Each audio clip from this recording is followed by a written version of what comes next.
आज आपण पाहतोय उन्हाळ्याच्या वाळवणाच्या रेसिपीतला पापडची रेसिपी। न लाटता पापड कसे बनवायचे उडदाच्या डाळीचे, ते सुद्धा अगदी मार्केटमधून आपण खुसखुशीत असा पापड विकत आणतो ना, कसे ते तिपटीने फुलतात त्याच पद्धतीने आज आपले सुद्धा पापड असेच तिप्पट फुलतील। पापड बघू शकता तुम्ही, छोटा आहे, कढईत गेल्या गेल्या अगदी कढई भरून पापड होतोय।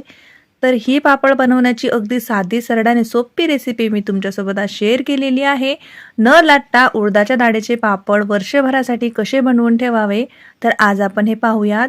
तर नमस्कार मंडळी, मी आहे स्वातीज रेसिपीजमध्ये तुम्हा सर्वांचं खूप खूप खूप मनापासून स्वागत। पापड तुम्ही बघू शकता किती छोटा आहे आणि तळल्यानंतर किती मोठा होतो, प्लेट सारखीच आहे बघू शकता। पापडची साईज बघा, तिपटीने फुलला आहे ना। तर चला रेसिपीला सुरुवात करूया। तर इथे घेतलेली आहे आपण 1 वाटी भरून उडदाची डाळ। आता कुठली एखादी वाटी, ग्लास, वाटी लहान मोठी जशी तुम्हाला जेवढ्या क्वांटिटीमध्ये पापड बनवायचे आहे त्यानुसार वाटी घ्यावी। मी इथे मोठी वाटी घेतलेली आहे, त्या वाटीनेच 1 वाटी उडदाची डाळ आणि समप्रमाणात तेवढेच तांदूळ। हो, उडदाच्या डाळीचे पापड जेव्हा बनवले जातात ना, त्यामध्ये तांदूळ हे जरूर घातले जातात। नुसतं उडदाच्या डाळीचे पापड बनवले जात नाहीत। हां, बनवायची पद्धत ती पण आहे, जर तुम्हाला लागत असेल तर मी ती सुद्धा तुमच्यासोबत शेअर करेल। पण या पद्धतीने जर तुम्ही बनवले ना, तर अगदी मार्केट स्टाईल पापड घरी बनवून तयार होईल। तर हे डाळ आणि तांदूळ आपण 3 ते 4 पाण्याने स्वच्छ धुवून घेऊयात, कारण याच्यावरती काही पावडर वगैरे लावलेली असते किंवा काही बारीक किटकूल वगैरे असतं, तर ते स्वच्छ करणे गरजेचं असते। तर धुतल्यानंतर हे बुडतील इतपत पाणी घालून याला रात्रभरासाठी भिजत ठेवायचं आहे। जर तुम्ही सकाळी भिजवलं तर मग तुम्हाला दिवसभर भिजत ठेवावं लागेल। पण हे पापड करण्याची पद्धत कशी असते बघा, रात्री भिजत घालायचं आणि दुसऱ्या दिवशी सकाळी आपण पाहतोय, म्हणजे पद्धत आणि प्रोसेस व्यवस्थित होते। 9-10 वाजेपर्यंत आपले पापड व्यवस्थित बनून तयार होतात, दिवसभर उन्हात वाढतात, हो की नाही। यासाठी ते रात्री भिजत घालायचं। दुसऱ्या दिवशी सकाळी आपण त्याच्यावरचं पाणी काढून टाकलेलं आहे। डाळ आणि तांदूळ इथे मस्त भिजलेले आहेत। तर आता काय करायचं, हे आपल्याला मोजून घ्यायचं आहे, कारण आपण आधी या वाटीने घेतलं होतं बघा, लहान वाटीने। तर मग आता हे फुलल्यानंतर हे दुप्पट होतं, कारण डाळ तांदूळ फुगतं। तर मग मोठ्या वाटीने किंवा एखाद्या कटोऱ्याने हे मोजून घ्यावं। मोजणं आवश्यक आहे, कारण मग पुढे पाण्याचं याच्यानुसारच आपल्याला अंदाज येतो। तर 1 कटोरा झालेला आहे हा, आपण मोजून घेऊयात। आता याच कटोऱ्याने परत एकदा मोजायचं, म्हणजे आपल्याला पाण्याचा अंदाज येतो। भिजवताना लहान कटोरा घेतला होता, भिजल्यानंतर मोठा कटोरा घ्यावा लागतो, कारण तो फुगतो, हो की नाही। लहान कटोऱ्याने जर मोजाल तर मग ते 4 कटोरे भरतील, मोठ्या कटोऱ्याने मोजलंय म्हणून ते 2 कटोरे भरतायत। हे एवढं सविस्तर मी याच्यासाठी सांगते, जर तुम्ही पहिल्यांदा सुद्धा हे पापड बनवाल तरी तुमचे परफेक्टच पापड बनवून तयार होतील, अजिबातही चुकमुक कुठलीच होणार नाही। इथे बघा दुसऱ्या कटोरा भरलेला आहे। तर मग आता हे 2 कटोरे आपले हे डाळ आणि तांदूळ भिजून याचं प्रमाण आपल्याला भेटलं। तर आता काय करायचं, आपल्याला या कटोऱ्याने मोजूनच पाणी घ्यायचं आहे। आता हे वाटायचं आहे, तर आपण हे कटोरं भरून पाणी घेतलेलं आहे आणि आता या पाण्यातूनच थोडं थोडं पाणी घालून आपल्याला हे मिक्सरमध्ये वाटून घ्यायचं आहे। वाटताना जास्त पाण्याचा वापर नको, अगदी अर्धी वाटी पाणी घातलं तरीही चालेल, त्यापेक्षा कमी घातलं तरीही चालेल। आणि जर मिक्सरमध्ये हे तसंच वाटल्या जात असेल, कधी कधी मिक्सर जास्त पॉवरफुल असलं की ते वाटतं, तर मग एकदम कमी पाणी घालून वाटून घ्यायचं। म्हणजे सांगायचं तात्पर्य एवढंच की जास्त पाण्याचा वापर नको वाटताना, म्हणजे आपल्याला पुढे याच्यामध्ये पाणी घालावंच लागतं, तर मग व्यवस्थित अंदाज येतो। एवढं डाळ आणि तांदूळ वाटायला मला एवढं पाणी लागलं। आपण कटोरा भरून घेतला होता, त्यातलं एवढं पाणी उरलेलं आहे, ते फेकायचं नाही, तसंच ठेवायचं, कारण त्याच्यावरच आपल्याला पाणी घालून परत अंदाज घ्यायचा आहे। एक असा जाड बुडाचा गंज मी ठेवलेला आहे। आधी जो कटोरा होता पाणी होतं ते घालून घेतलं पहिले, त्याच्यात डाळ आली होती थोडीशी, ती काढून घेतली आणि आता त्याच कटोऱ्याने मोजून परत आपण याच्यामध्ये पाणी घातलेलं आहे। तर या कटोऱ्याने आपण इथे 2 कटोरे पाणी गरम करायला ठेवलेलं आहे, म्हणजे आधी जो अर्धा कटोरा पाणी होता ते आणि परत मी त्याच्यावर 1.5 कटोरा पाणी टाकलं, म्हणजे एकूण 2 कटोरे पाणी आपल्याला हे लागलेलं आहे। 2 वाट्या डाळ तांदूळ भरलं होतं, त्याला 2 वाट्या आपण पाणी गरम करायला ठेवलं। वाट्यांना अर्धी वाटी लागलं होतं, म्हणजे एकूण 2.5 वाटी पाणी आपल्याला पूर्ण पापडमध्ये लागेल। मीठ घालून घेऊयात। बघू शकता या चमच्याने मी 1.5 चमचा मीठ घातलेला आहे। मीठ तुम्ही कमी जास्त करू शकता।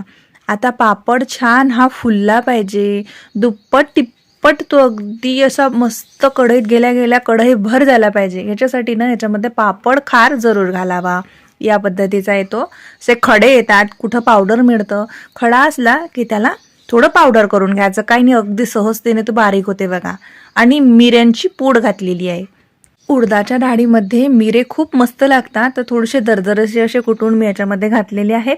चमचाभर मिरे असतील बघा अंदाजे. आता हे सर्व आपण छान असं उकळी येऊ देऊयात. पाण्याला जेव्हा उकळी येईल तेव्हा आपल्याला पुढची प्रोसेस करायची आहे. इथे तुम्हाला गंज मोठा दिसत आहे, पाणी कमी दिसत आहे, पण हे जसं आपण याच्यामध्ये घालू जसं जसं हे शिजेल तसं तसं मग याला थोडंसं हे फुगतं आणि आपल्याला चमचा वगैरे फिरवायला वापरायला थोडं सोपं जातं. म्हणून मी मोठा गंज घेतलेला आहे. पाण्याला उकळी आली की जे आपण डाळ तांदूळ बारीक करून ठेवलेलं आहे ते घालायचं. एका हाताने सतत असं फिरवत राहायचं. मिक्सरच्या सहाय्याने किंवा रवीने सुद्धा तुम्ही हे करू शकता. कढचीने सुद्धा म्हणजे चमच्याने सुद्धा तुम्ही हे करू शकता. पण या स्टेजला गॅसची फ्लेम अगदी लो ठेवायची, कारण हे लगेच मग खाली बुडायला लागतो. आता बघा सतत हलवत आपण हे छान असे या पाण्यामध्ये मिक्स करून घेतलं, जेणेकरून याच्यामध्ये कुठे गुठळ्या वगैरे होता कामा नये. नाही तर लगेच गुठळ्या होतात. तुम्ही जर याला ठेवलं तर मग लगेच गुठळ्या होतील. म्हणून काय करायचं, सतत त्याला चलवत असं मस्त असं एकजीव करायचं. पाण्यामध्ये एकच जीव झालं पाहिजे. बघू शकता आता याला आपण शिजून घेत आहे. जसं जसं शिजतोय म्हणजे आता इथे बघा 1 ते 1.5 मिनटं झालेलं आहे आणि हे छान असं दाटसर होऊन आलेलं आहे. गॅसची फ्लेम शेवटपर्यंत लोच ठेवायची, अजिबातही हाय वगैरे करायची नाही. बघू शकता मस्त दाटसर होऊन आलेलं आहे हे. आता चमचा फिरवायला थोडंसं कठीण जातं, तर व्यवस्थित चमचा फिरवायचा. एका हाताने गंज पकडायचा, दुसऱ्या हाताने छान थोडंसं ताकद लावून हा चमचा फिरवायचा, कारण आपल्याला हे घट्ट बनवून घ्यायचं आहे. आता हे शिजणं महत्त्वाचं आहे, नाहीतर काय होते पापड चिरतील आणि पापड व्यवस्थित होणार नाही. तर मग आता आपण याला झाकण ठेवून 2 मिनिटासाठी छान अशी दणकून वाफ काढून घेऊयात. झाकण ठेवून शिजवायचं, वाफ काढणं म्हणजे. बघू शकता 2 मिनिटानंतर म्हणजे एकूण याला 7 ते 8 मिनिटं लागली शिजायला. पाण्याचा हात घ्यायचा, छोटासा असा गोळा करून बघायचा. व्यवस्थित गोळा झाला म्हणजे पापड बनवायला बॅटर तयार आहे. इथे बघा पुरी मेकर येतं, त्यानं सुद्धा हा पापड बनवला जातो. किंवा मग आता तुमच्याकडे पुरी मेकर नाही आहे तर पळीने सुद्धा हे पापड बनतात. नाहीतर मग असा गंज आपला डब्बा असतो की नाही भारी, काही त्याच्यामध्ये डाळ वगैरे भरायची आणि त्या डब्याने सुद्धा हे असे पापड करायचे.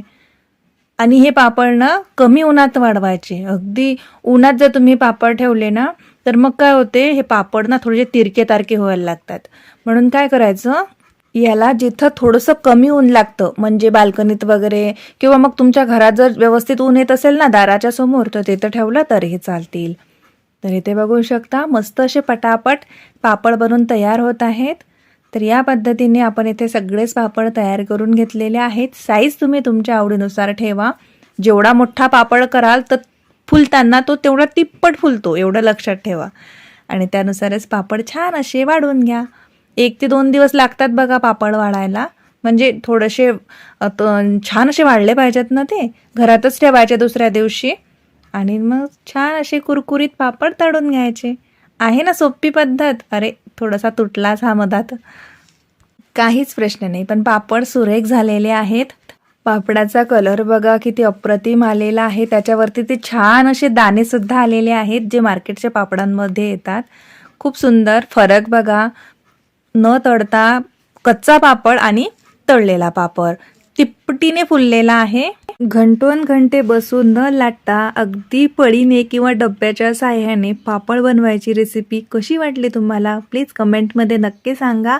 आणि या पद्धतीने या उन्हाळ्यात एकदा उडदाच्या डाळीचे पापड अशा पद्धतीने जरूर बनवा. हे पापड 1-2 वर्षही खराब होणार नाहीत. तर चला भेटूया नवीन व्हिडिओमध्ये. तोवर नमस्कार.